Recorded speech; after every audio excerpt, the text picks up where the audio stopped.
Hello बच्चों, ये जो मैं वीडियो बनाने जा रहा हूँ ये स्पेसिफिकली मैं क्लास 9 के बच्चों के लिए बनाने जा रहा हूँ, आईसीसी के बच्चे खास करके। और ये सिविक्स का पहला चैप्टर है यूनियन लेजिस्लेचर। ठीक है, तो ज़्यादा मैं टाइम आप लोगों का वेस्ट नहीं करूँगा, सीधा टॉपिक पर आता हूँ कि यूनियन लेजिस्लेचर होता क्या है। तो जिस तरह से हम लोग को पता है ना कि इंडिया जो है वो बहुत ही बड़ा कंट्री है और यहाँ के जो पॉपुलेशंस हैं इंडिया का पॉपुलेशन भी बहुत ज़्यादा है। तो किसी भी सिंगल गवर्नमेंट के लिए यहाँ पर रूल करना इतना आसान नहीं होता है ना। तो एडमिनिस्ट्रेटिव कन्वीनियंस के लिए हमारा जो पूरा कंट्री है ना उसको डिवाइड कर दिया गया है अलग अलग डिफरेंट स्टेट्स और यूनियन टेरिटरीज में।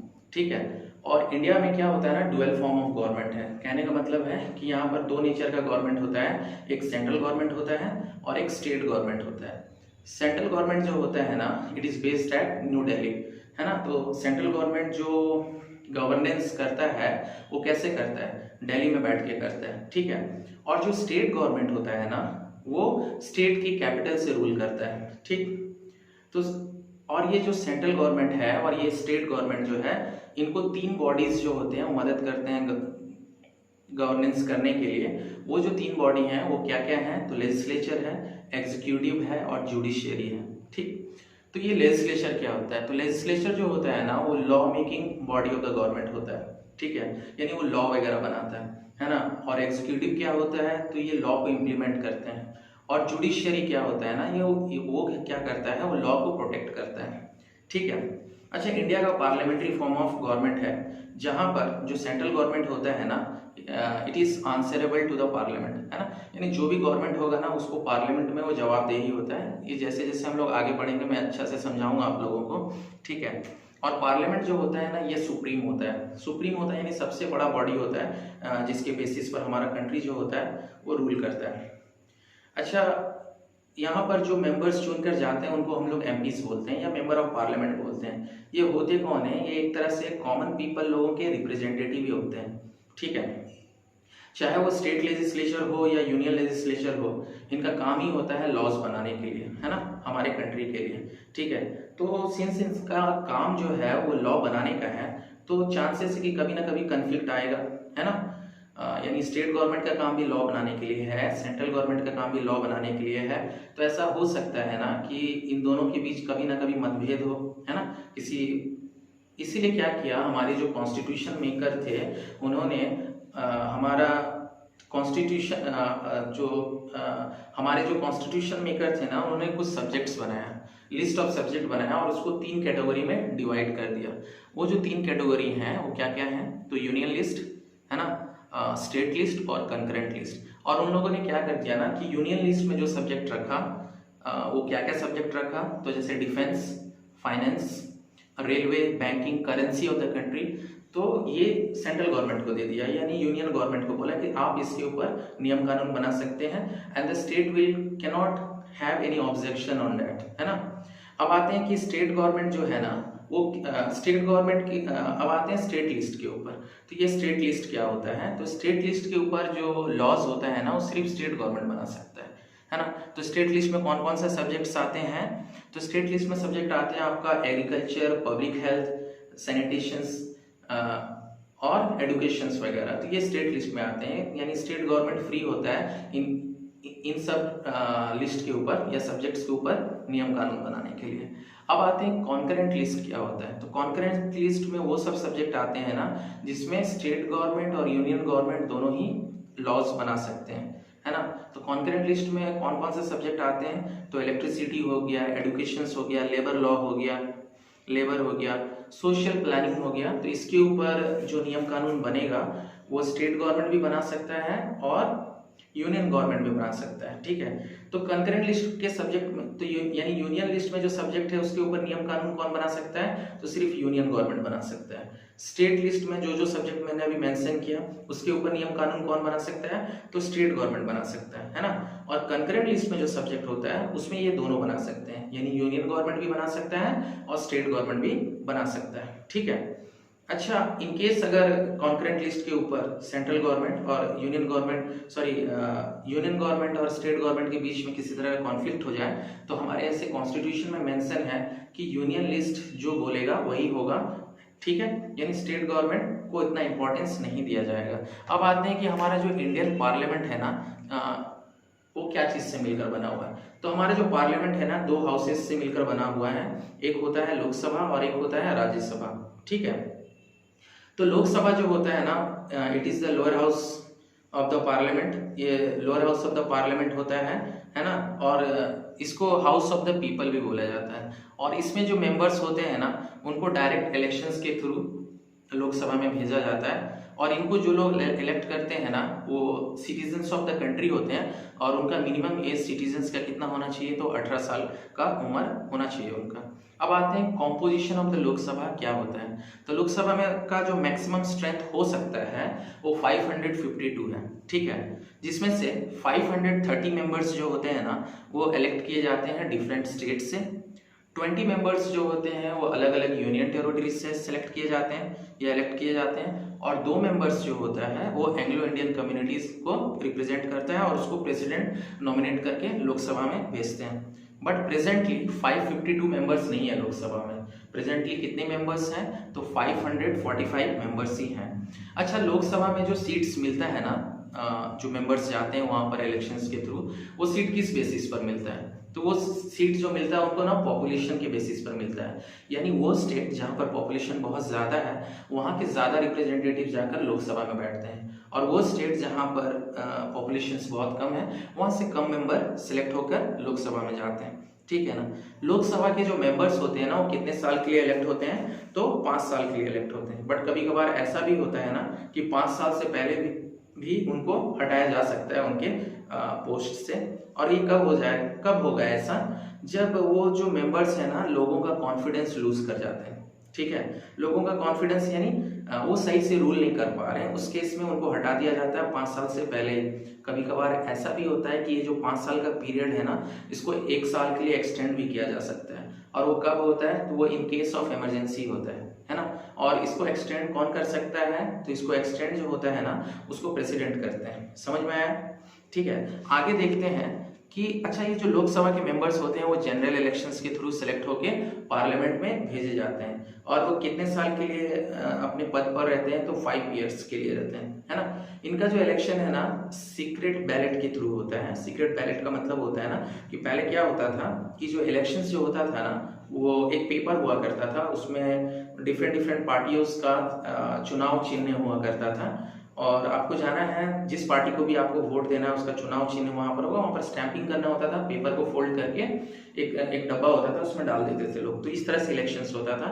बट आजकल के डेट में इलेक्शंस जो है वो ईवीएम मशीन के थ्रू हो रहा है ना। सेम वैसे ही रहता है, चुनाव चिन्ह वो मशीन के ऊपर दिया रहता है, आपको जिस पार्टी को वोट देना है, आपको क्या करना होगा, बस उसके ऊपर जाकर क्लिक करना होगा। ठीक है ना। और ये जो वोटिंग जो होता है ना, तो इस टाइम में यानी इलेक्शन के टाइम में पूरा कंट्री जो होता है ना, वो कॉन्स्टिट्यूएंसीज में डिवाइड कर दिए जाते हैं। कॉन्स्टिट्यूएंसी का मतलब है कि हर मतलब पूरा इंडिया का जो क्षेत्रफल है ना, या एरिया है, उसको अलग अलग भागों में डिवाइड कर दिया जाता है। ठीक है ना। और हर कॉन्स्टिट्यूएंसी से 3-4 नेता लोग इलेक्शन लड़ता है, उसमें से कोई एक जीतता है और वो जाके पार्लियामेंट में बैठता है। अच्छा, एलिजिबिलिटी क्राइटेरिया क्या है लोकसभा के मेंबर्स बनने के लिए, तो you should be a Indian national. पहली बात तो आपके पास इंडिया का सिटीजनशिप होना चाहिए। दूसरा चीज कि आपका उम्र कम से कम 25 इयर्स का होना चाहिए, and you should be mentally sound, है ना, आपकी दिमागी हालत ठीक होनी चाहिए। और ठीक है ना, and you should not be insolvent, यानी आपके ऊपर किसी तरह का कर्ज वगैरह नहीं होना चाहिए, and you should not hold any office of profit either in the central government और इन द स्टेट गवर्नमेंट, यानी आपके पास किसी तरह का सरकारी नौकरी नहीं होना चाहिए। ठीक है, क्योंकि once you become the member of the parliament, उसके लिए आपको सैलरी अलग से मिलेगा ही, है ना। तो गवर्नमेंट कभी भी एक आदमी को 2 सरकारी नौकरी के लिए अलग अलग पैसा नहीं दे सकता है। सपोज कि मैं एक टीचर हूँ, सरकारी टीचर हूँ, ठीक है, तो गवर्नमेंट एज ए टीचर मुझे पैसा दे रहा है, कल को मैं कोई मेंबर ऑफ पार्लियामेंट बन जाता हूं तो उसके लिए अलग से मुझे पैसा नहीं देगा। तो इसीलिए इलेक्शन लड़ने से पहले मुझे रिसाइन करना होगा एज ए गवर्नमेंट टीचर, तभी जाके मैं इलेक्शंस लड़ सकता हूं। ठीक है।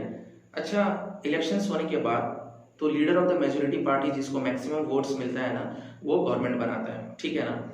और जो सेकेंड टीम रहता है, तो गवर्नमेंट बना लिया किसने, जो leader of the majority party होता था, और वो प्राइम मिनिस्टर होते हैं ना।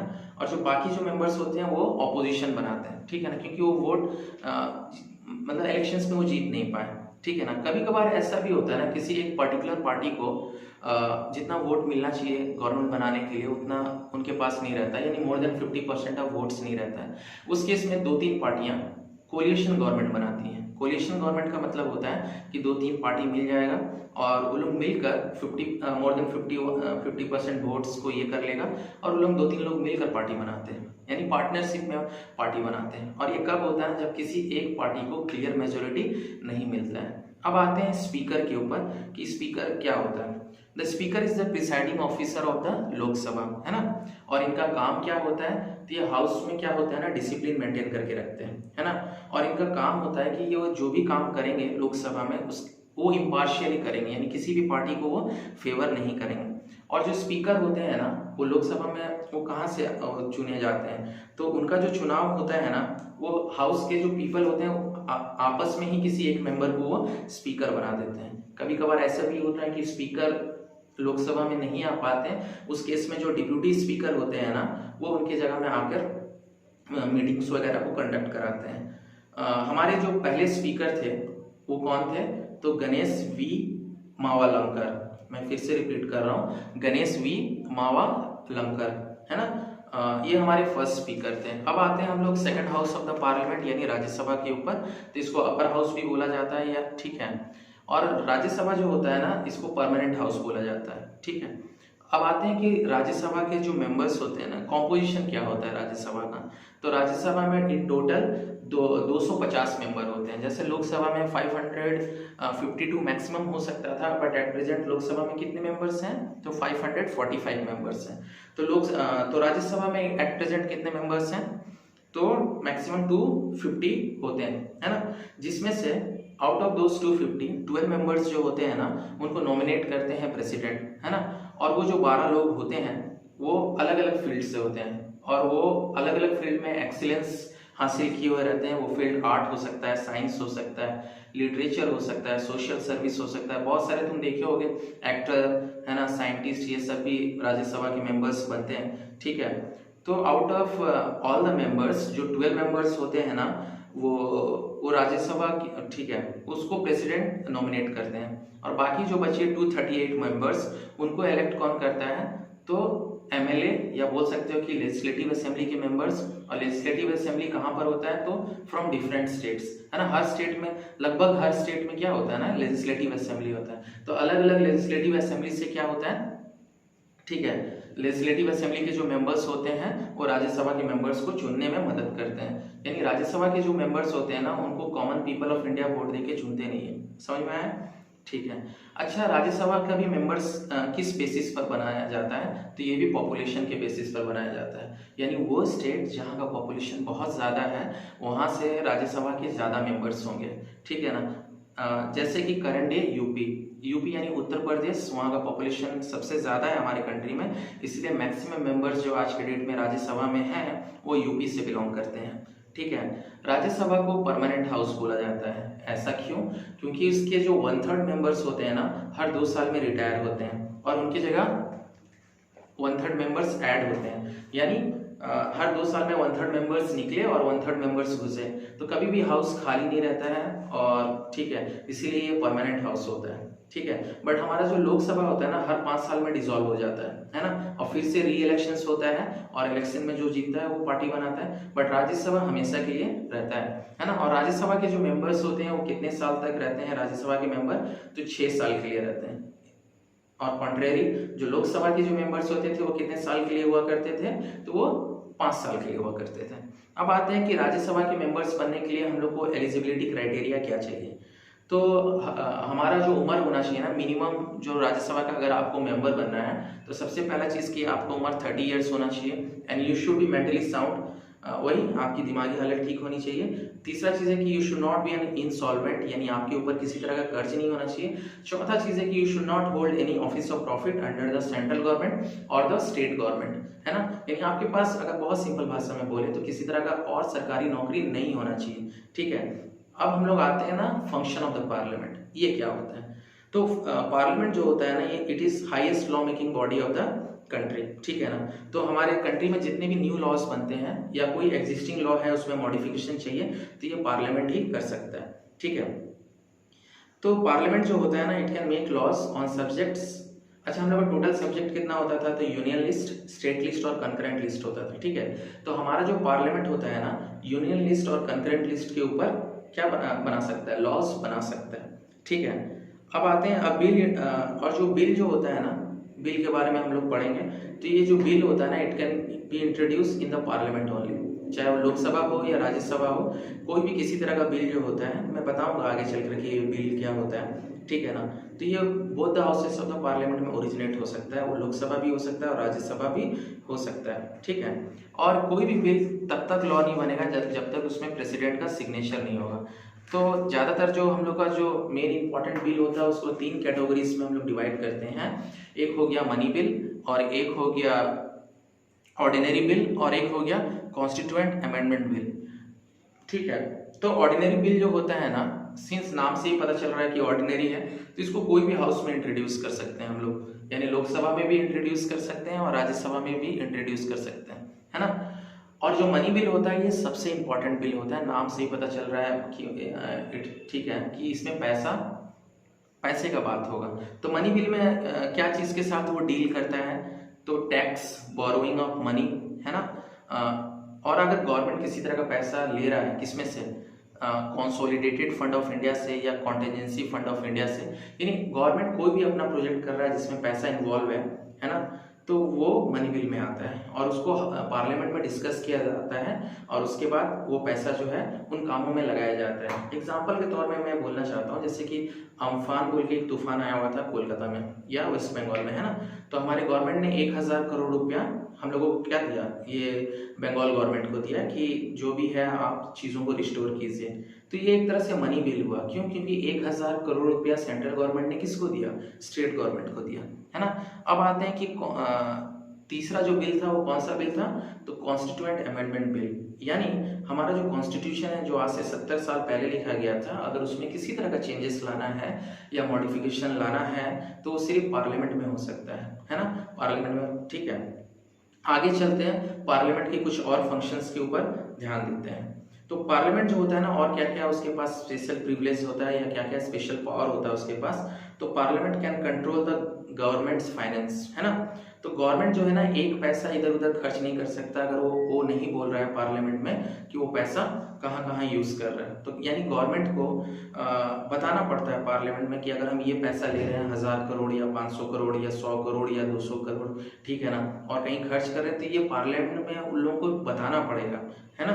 अच्छा, एनुअल बजट वगैरह जो होता है, ठीक है ना, और गवर्नमेंट का प्रेजेंट इनकम कितना है या वो कितना पैसा कहाँ खर्च करने वाला है, ये सारा चीज़ पार्लियामेंट में डिस्कस होता है। यानी रूलिंग पार्टी जो है या गवर्नमेंट जो है अपना मनमर्जी पैसा खर्च तो करता ही है, बट उसको पार्लियामेंट में वो सब चीज़ बताना पड़ता है कि हम लोग इस जगह में ये पैसा खर्च करना चाहते हैं।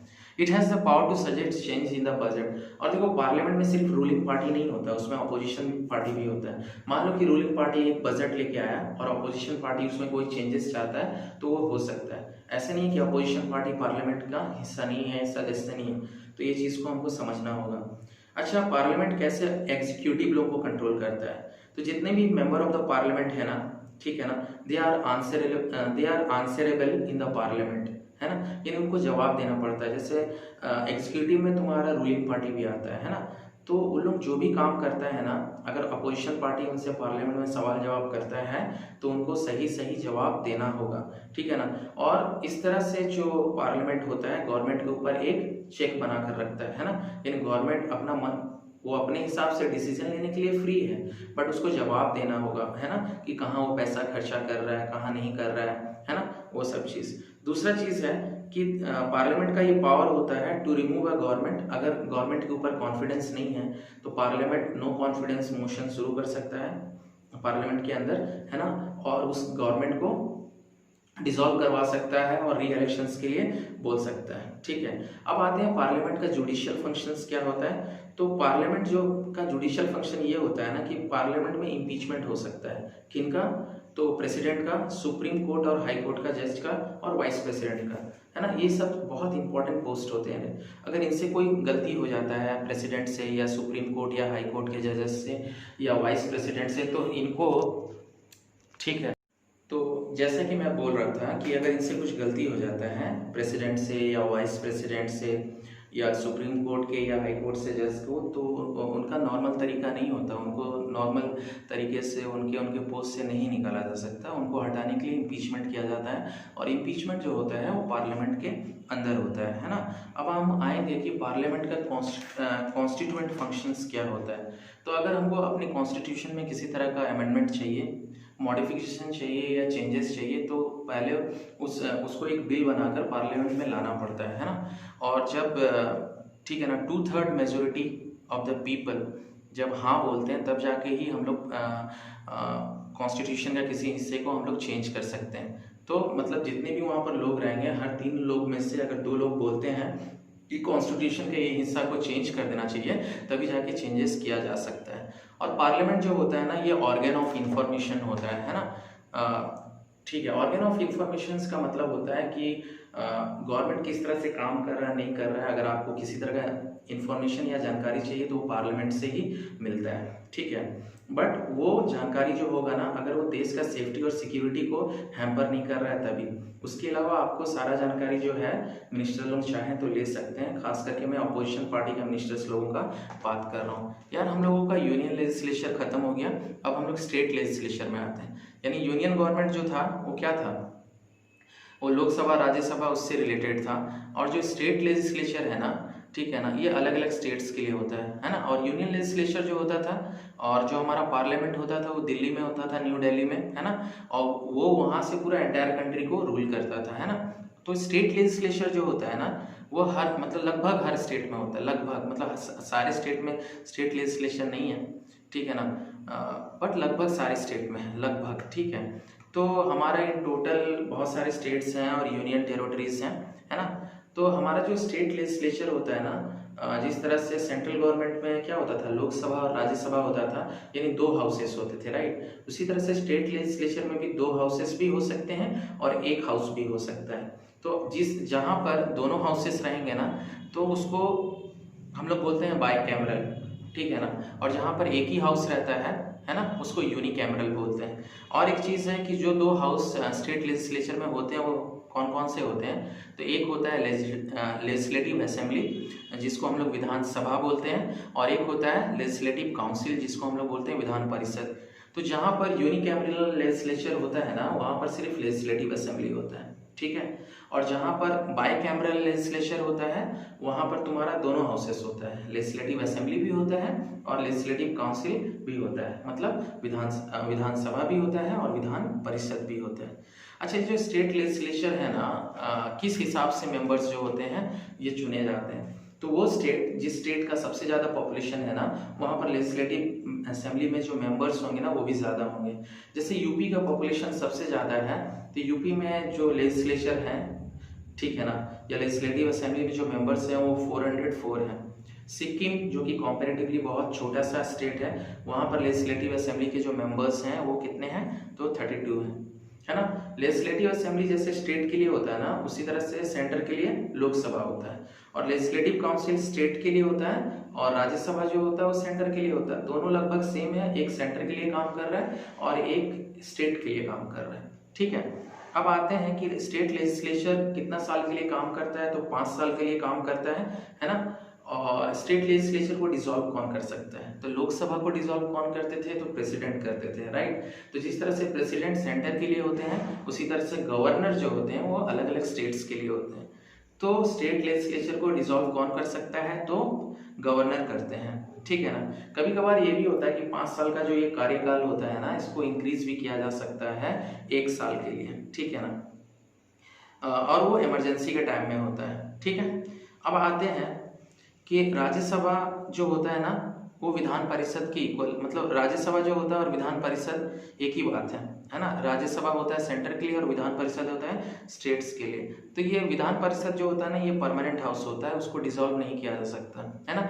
जिस तरह से राज्यसभा के जो मेंबर्स होते थे, उसके जो 1/3 मेंबर होते थे हर 2 ईयर्स में रिटायर होते थे, उसी तरह से जो विधान परिषद या लेजिस्लेटिव काउंसिल होता है उसके मेंबर भी हर 2 साल में रिटायर होते हैं और उनकी जगह में कुछ और मेंबर्स आते हैं। और इनको भी इलेक्ट कितने साल के लिए किया जाता है, तो 6 साल के लिए किया जाता है विधान परिषद के जो मेंबर्स होते हैं, है ना। लेजिस्लेटिव असेंबली के इलेक्शंस के लिए मेंबर्स का एज जो होता है वो 25 साल का होना चाहिए मिनिमम, जैसे कि लोकसभा के लिए होता था, है ना। और इनका भी इलेक्शन सीक्रेट बैलेट के थ्रू होता है, ठीक है।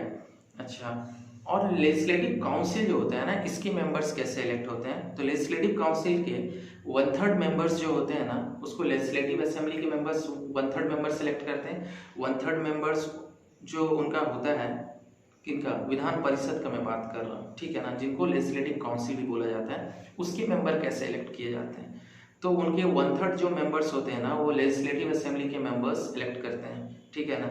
और बाकी जो 1/3 मेंबर्स होते हैं वो लोकल बॉडीज इलेक्ट करते हैं। और लोकल बॉडीज में आ गया आप लोगों का म्यूनिसिपैलिटी हो गया, जिला परिषद हो गया, ये लोग 1/3 मेंबर्स इलेक्ट करते हैं। और जो बाकी के जो मेंबर्स होते हैं वो गवर्नर इलेक्ट करता है, ठीक है, या गवर्नमेंट नॉमिनेट करता है। और इस तरह से ये जब तीनों मिलते हैं तब जाके विधान परिषद या लेजिस्लेटिव काउंसिल के मेंबर इलेक्ट होते हैं, ठीक है। अब आते हैं कि स्टेट लेजिस्लेचर का फंक्शन क्या होता है। तो कोई भी बिल जो स्टेट लिस्ट में आता है या कॉन्करेंट लिस्ट में आता है, ये स्टेट लेजिस्लेचर में आकर डिस्कशन होता है और वहीं पर पास होता है। दूसरा उसका फंक्शन ये है स्टेट लेजिस्लेचर का कि स्टेट का जो भी एनुअल बजट होता है ना, वो लेजिस्लेटिव असेंबली में डिस्कस उसको होना ही होना है ना। तो उसको भी कहाँ पर लाया जाता है, तो स्टेट लेजिस्लेचर में आता है और डिस्कशन होता है, क्या चीज़, तो एनुअल बजट। तीसरा जो पॉइंट है कि स्टेट लेजिस्लेटिव असेंबली और एक इम्पॉर्टेंट फंक्शन है उसका कि वो इलेक्शन ऑफ द प्रेसिडेंट और मेंबर ऑफ द राज्यसभा के इलेक्शंस में भी हेल्प करता है। तो ये 3 इंपॉर्टेंट पॉइंट्स हो गया, यहाँ पर चैप्टर्स खत्म हो गया। और अगर आप लोगों को ये वीडियो अच्छा लगा तो आप लोग अपने जितने भी क्लास 9 के फ्रेंड्स हैं उनके साथ इस वीडियो को शेयर कर सकते हो, ठीक है। और टिल देन गुड बाय।